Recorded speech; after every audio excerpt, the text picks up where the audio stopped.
News India news पहुंचा आज शिवपुरी के पिपरसमा स्थित कृषि विज्ञान केंद्र पर, जहां हमारी मुलाकात कृषि के वरिष्ठ वैज्ञानिक M.K. भार्गव से मुलाकात हुई। हमने जब वरिष्ठ वैज्ञानिक भार्गव से बात की तो देखे किस तरह उन्होंने किसानों को टेक्निकल खेती के बारे में सारी जानकारी दी और शिवपुरी जिले की जलवायु किस खेती के लिए अनुकूल है देखिए। जब हमने और आगे भी फल और सब्जियों और पशुपालन पर चर्चा की तो देखिए गाय को किस तरीके से लाभकारी भार्गव जी ने बताया। देखिए लगातार कीटनाशक दवाई जो खेती के लिए घातक साबित हो रही हैं। उन्होंने गोबर से लेकर कई रासायनिक और कीटनाशक दवाइयों के बारे में विस्तार से बताया।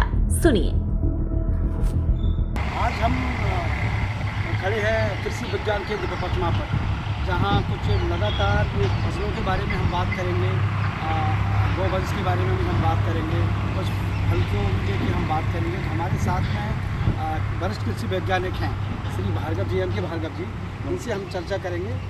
भार्गव जी, किस तरीके से ये टेक्नोलॉजी जो आप किसानों तक पहुंचा रहे हैं कि खेती की टेक्नोलॉजी क्या है, किस तरीके से आप संदेश देना चाहते हैं? देखिए, कृषि विज्ञान केंद्र जिले के लिए काम करता है। जिले की भौगोलिक जलवायु दृष्टिकोण को ध्यान में रखते हुए वहाँ की कौन सी टेक्नोलॉजी सफल होगी उसको सबसे पहले परीक्षण करता है। परीक्षण में यदि सफल होती है उसको प्रदर्शन करता है और प्रदर्शन के बाद वृहद हस्तांतरण के लिए प्रशिक्षण करता है। प्रशिक्षण कृषि विभाग के मैदानी अमले को करता है और कृषि में जुड़े जो सीधे किसान बंधु हैं उनके लिए भी करता है, गाँव में भी करता है, यहाँ भी करता है। चलिए हम एक एक करके प्रदर्शन इकाइयों का अवलोकन करते हैं।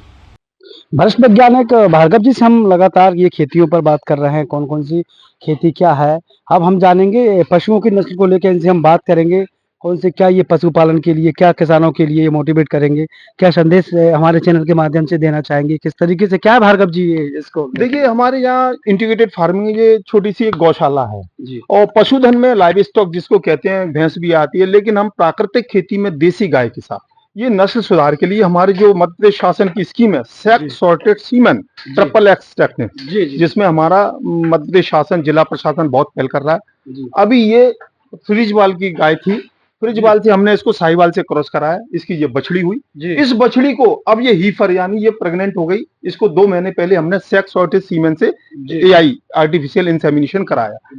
इससे जब बछड़ी होगी तो वो बिल्कुल देसी होगी, तो इसको हमने गिर से कराया। तो ये यहाँ आप देखेंगे ये चैनल बने हुए हैं और इनके यूरिन वहां कनेक्ट होता है। तो ये सारा प्राकृतिक खेती में हमको उपयोगी है और हमारे ऐसे गोधन जो लोग खुला छोड़ देते हैं उनको हम उपयोगी बनाए। उस उपयोगी बनाने के लिए यहाँ किसान के हम यही देते हैं संदेश कि आप गाय जरूर पालिए और गाय को पाल के उन्नत नस्ल पालिए, जिसमें उन्नत नस्ल साहिवाल है, गिर है, थारपारकर है, हरियाणवी है, राठी है। तो किसान भाई यहाँ आके ये देख सकते हैं, समझ सकते हैं कि गाय दूध दे वो तो सर्वोत्तम है ही, दूध के साथ साथ उसके जो विकल्प है, गौमूत्र है, गोबर है, उससे घन जीवामृत जो बनना है प्राकृतिक खेती, वो सब गौमूत्र के बेस से ही बनता है।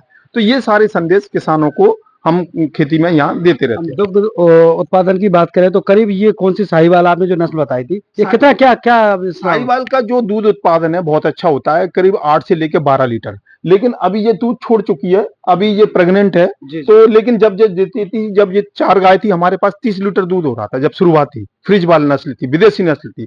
उससे हमने इसको नस्ल सुधार कराते कराते हमारा केवल दूध उत्पादन लेना ही लक्ष्य नहीं है, दूध उत्पादन के साथ साथ पशुओं को जेनेटिक प्योरिटी बढ़ाना, उनकी शुद्धता बनाना। जो हम देखते हैं 1.5 लीटर 2 लीटर गाय दे रही है दूध और किसान भाई पाले हुए ऐसे ही रोड पर छोड़ देता है, उसको शुद्ध नस्ल बनाना, उन्नत नस्ल बनाना। तो हम यहाँ इनको क्रॉस करा के और ये संदेश दे रहे हैं कि किसान भाई दूध उत्पादन के साथ साथ गाय के वैकल्पिक उत्पादों से उपयोगी करते खेती में एक प्राकृतिक खेती की ओर बढ़ सके। तो ये वरिष्ठ वैज्ञानिक जो हमें अभी जो गायों को लेकर बता रहे थे कि ये गाय से कितना क्या ये किसान उत्पादन ले सकता है, एक आम आदमी से गौमूत्र से कितने क्या फायदा है, कैसा क्या गोबर से वो। तो आइए और हम जानते हैं आगे चल के क्या और हम संदेश देंगे हमें डॉक्टर। आइए, तो हमारे साथ में वरिष्ठ वैज्ञानिक है, हम इनसे जानेंगे किस तरीके से किसानों को कृषि में जो लाभ पहुंचाने का है, विज्ञान द्वारा किस तरीके से लाभ पहुंचाया जा सकता है। देखिए, कृषि विज्ञान केंद्र जिले में भौगोलिक जलवायु दृष्टिकोण को लेकर साइंस बेस्ड काम करता है। उसी का एक जीवंत उदाहरण आप देख रहे हैं। ये एकीकृत कृषि प्रणाली इकाई है, जिसमें आप देखेंगे एकीकृत से आशय फसल है, फसल के जो सहयोगी उत्पाद है, मत्स्य है या फल सब्जियां, पशुधन है और पानी का संरक्षण है। तो ये यूनिट को आप देख रहे हैं, जैसा कि आपके बैकग्राउंड में दिख रहा है। कि यहाँ पानी का संचय है, ये वर्षा जल संरक्षण किया, रूप वाटर हार्वेस्टिंग है, क्योंकि जल होगा तभी फसल अच्छी होगी और जल होगा तो हमारा वाटर होल्डिंग जो है जमीन की ज्यादा होगी। तो ये एक ऐसा मॉडल है 2 हेक्टेयर का जो किसानों को निरंतर और सतत आय मिलती रहे, कभी फसल से, कभी सब्जियों से, कभी डेयरी से, कभी फल फूलों से, कभी सब्जियों से, कभी मुर्गा मुर्गी से।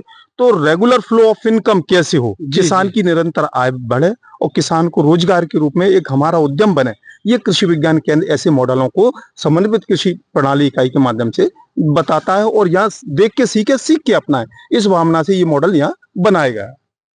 जो प्रश्न किया किसानों के लिए कि जहर मुक्त खेती, उसमें प्राकृतिक खेती कृषि विज्ञान केंद्र शिवपुरी पे स्थापित की हुई है। ये बताती है, पहली यूनिट आप देखें घन जीवामृत, घन जीवामृत से आशय है जो देसी गाय का गोबर है और इसमें हम जीवामृत बनाते हैं, वो जीवामृत डालते रहते हैं और जब हम जैसे शुरुआत में जब खेत तैयार करते हैं उस समय इसको खाद के रूप में उपयोग करते हैं, तो ये हमारे डीएपी की प्रतिपूर्ति करती है, रासायनिक खाद डालने की जरूरत नहीं होती।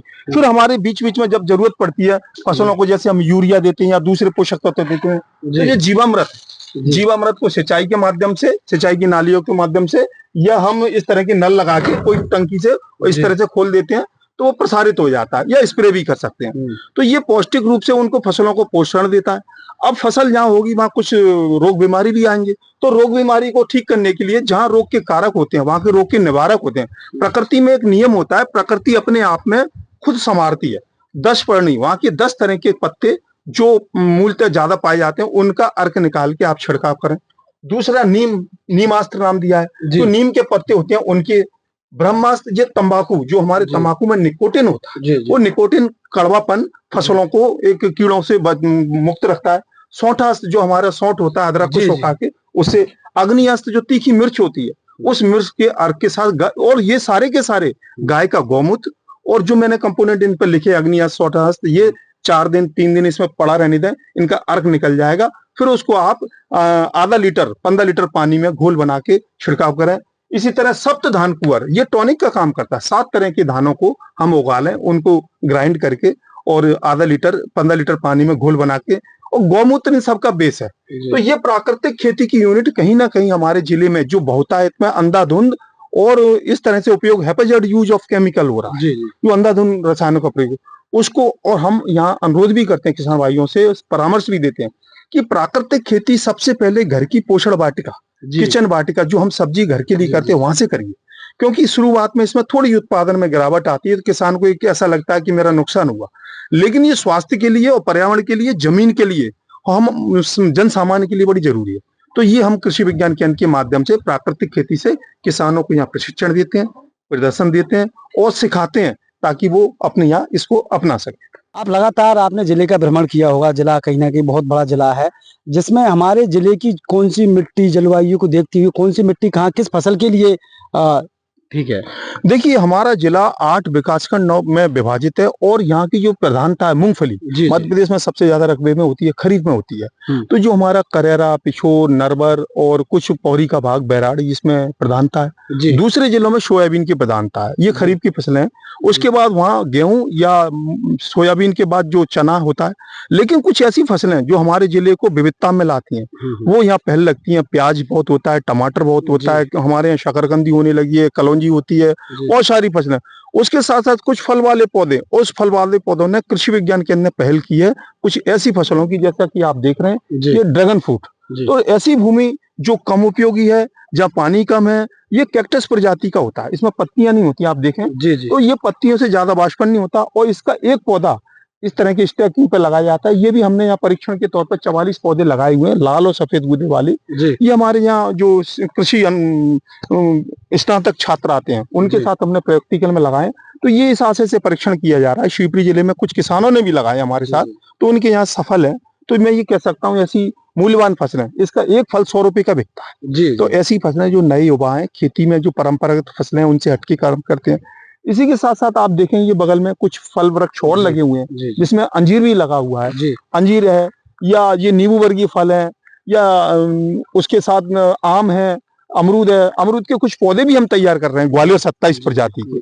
तो ऐसे पौधे जो अच्छे हों उनकी पहल के रूप में एज ए स्टार्टर, ऐसे जो शुरुआत के लिए काम करता है। किसान को हम प्रशिक्षण देते हैं, भाई गूटी कैसे बांधते हैं, तो 1-2 बार उसने सीख लिया, वो अपने से खुद तैयार कर सकता है। इसके अलावा आप देखेंगे कुछ ऐसी फसलें जो विलुप्त हो रही हैं, जी जी, उनको भी संरक्षित करना हमारा ये जो दायित्व गेहूं कड़ा है, ये कौन सा क्या है? सुजाता है। सुजाता गेहूं। सुजाता गेहूं, जी जी जो कि हमारे लिए बहुत अच्छा होता है दलिया के लिए और जो सूजी बनाने के लिए। जी तो ये सुजाता आप देखें टॉल वैरायटी है, ऊंचाई वाली। जी तो ऐसी इसको पानी की आवश्यकता कम होती है। हमारे जिले के जो खतौरा है या बदरवास विकास खंड है, कोलारस में किसान भाई कुछ लेते हैं, सरबती जो बेल्ट है।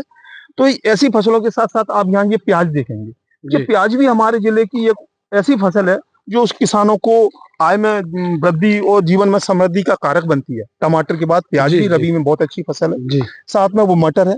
ये कुछ प्रदर्शन किसानों के साथ इस आशय से लगाए जाते हैं कि तो ये थे हमारे साथ में एम के भार्गव जी, वरिष्ठ वैज्ञानिक, जो कृषि विज्ञान के पर हमने कई फसलों के बारे में जाना और जो पशु हैं उनके बारे में, नस्लों के बारे में भी बताया, और फ्रूट्स है, फूल है, उनके बारे में बताया। हमारे चैनल से बातचीत करने के लिए इस तरीके से आपका बहुत बहुत धन्यवाद। देखिए, मैं अपनी जो विश्वविद्यालय राजमाता धीरा सिंह जैसे विश्वविद्यालय वहाँ के कुलगुरु और हमारे डायरेक्टर और इस सेंटर के इंचार्ज की ओर से आपका भी यहाँ धन्यवाद करता हूँ कि आपने आए। हमारा संदेश भी है, जीवन अमूल्य है, जियो जीने के सिद्धांत का काम करें। खेती और किसानी एक ऐसा है, ये प्रकृति की सेवा है। प्रकृति की सेवा सीधी भगवान की सेवा होती है। आप स्वस्थ रहेंगे, आपका परिवार स्वस्थ रहेगा, संपन्नता की ओर बढ़े, खेती में तकनीकों अपनाएं। बहुत बहुत धन्यवाद। प्रकृति की सेवा ही भगवान की सेवा है, इस तरीके से ये संदेश वरिष्ठ वैज्ञानिक ने हमको दिया है। तो बनी रही हमारे साथ अनिल।